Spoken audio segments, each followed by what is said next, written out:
Hello students, welcome to our online classes. Students, we had started chapter 8 from history, class 8, colonialism and urban change. So, in the previous video, we already discussed about pre-British period, deurbanization and old and new urban centers.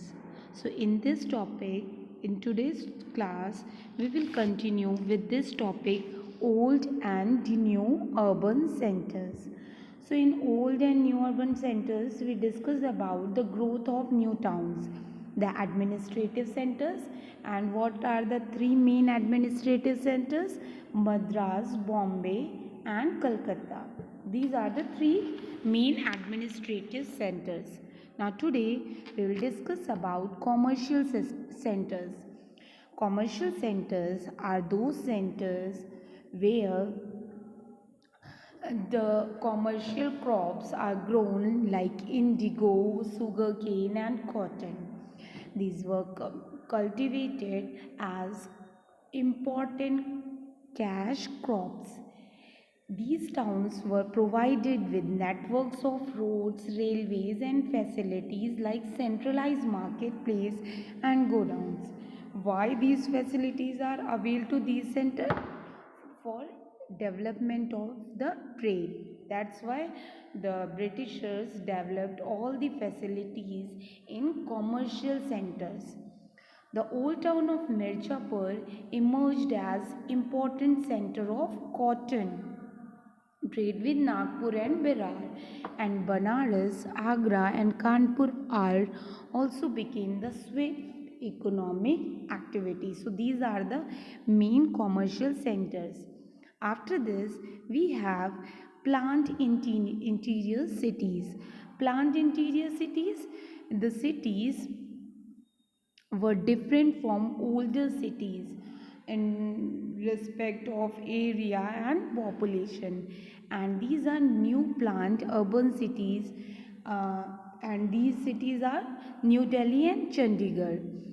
These new cities had large settlement places, and many areas are spread around the spaces called large mansions in Calcutta were called bastis, but the meaning of this word changed in the planned urban city. It means that the interior of the cities were again replanted, and most of the work is done in two main cities, New Delhi and Chandigarh.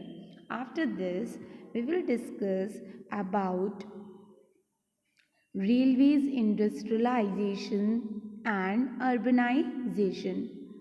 So the introduction of railway in India is during half of 19th century contributed to the emergence of national network. So railway की introduction की वजह से क्या हुआ था, अब हम India में किसी भी प्लेस पे इजीली जा सकते थे. The network, it connects the metropolitan cities from the primary and supported 1 lakh cities as satellite cities, and railway also contributed for the expansion of trade and introduction of modern industry. So this helped in the process of urbanization, and this developed the process of urbanization. Railways are developed due to this industrialization was flourished. So due to the development of new towns, the railways, industrialization and urbanization all are flourished. After this, we have hill stations. To keep away from hot and humid plains, the Britishers built several towns in mountainous regions, called them hill stations. Students, Britishers are live in England, and at that place the climate is very cool. So that's why they want a cool region to keep away them from hot and humid plains.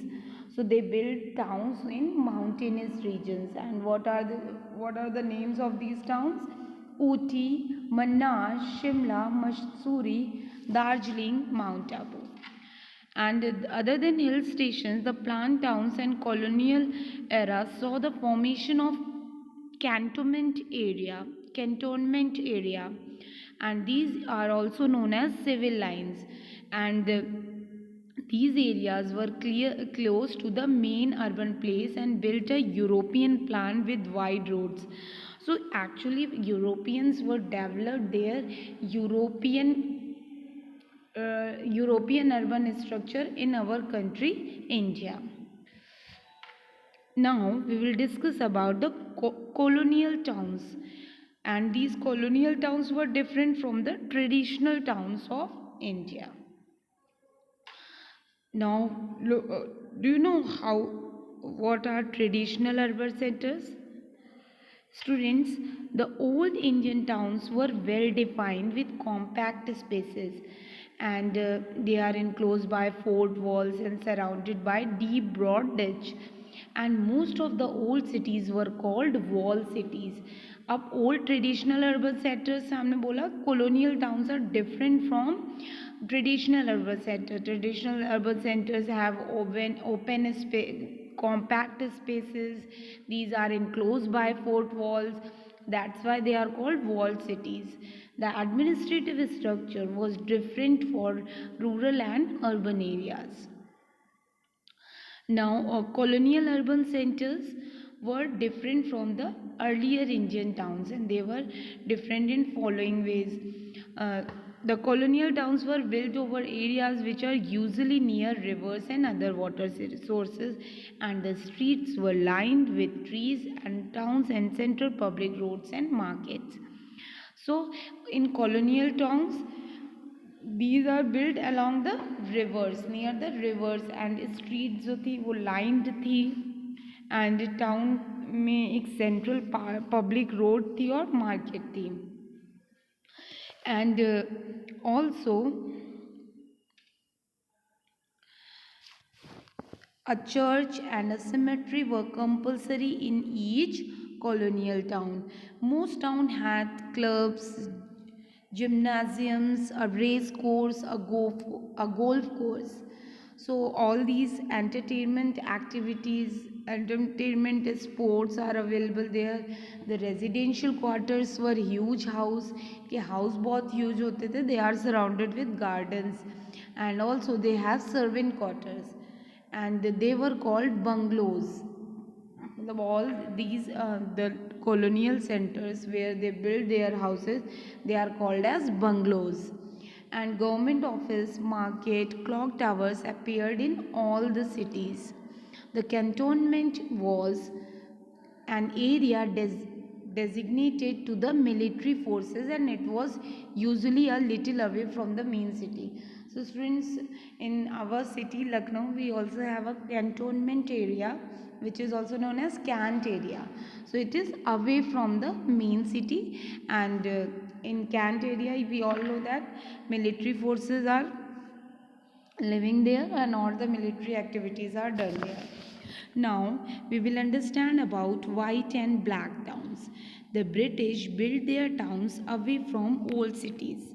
So white towns are referred from Britishers and black towns are referred from Indians. So Britishers जो अपनी city develop करते थे, they are away from old cities. They were called white towns, and the old cities were called black towns. The British practiced racial discrimination. They followed the racial discrimination, and the facilities like clubs, golf were meant exclusively for British and were located in white towns. So the facilities golf clubs in सब की facilities only white houses में थी. And colonial towns municipalities were established which carried out the task of local government.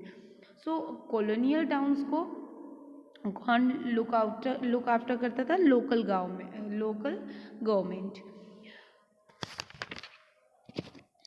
So this is all about white town and black town. White town are for Britishers and black town are for Indians. Now Delhi after partition. So Delhi was mix of both Hindus and Muslims. So after the when the partition was announced, the Muslims in Delhi preferred to leave the city and go to the Pakistan. At the same time, Hindus from Pakistan flooded Delhi. So at that is why it was the capital of India. Students, do you know a large number of Hindus and Sikh refugees poured into Delhi and it became a city of refugees. Partition हुआ तो जितने लोग पाकिस्तान में हिंदू थे वो India में आ गए और यहाँ के जितने मुस्लिम्स थे वो पाकिस्तान में चले गए।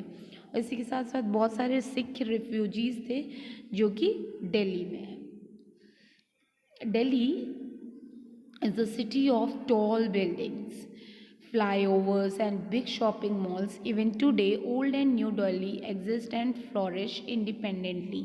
आज भी अगर हम दिल्ली में देखेंगे स्टूडेंट्स तो आज भी old Delhi and new Delhi दोनों हैं, ठीक है, और वो दोनों ही वेल डेवलप्ड हैं। One more thing is the old name of Delhi is Indraprasth, is the capital of Pandavas in the Indian epic Maharashtra. So this is all about this topic. Your chapter is over now. Thank you, students.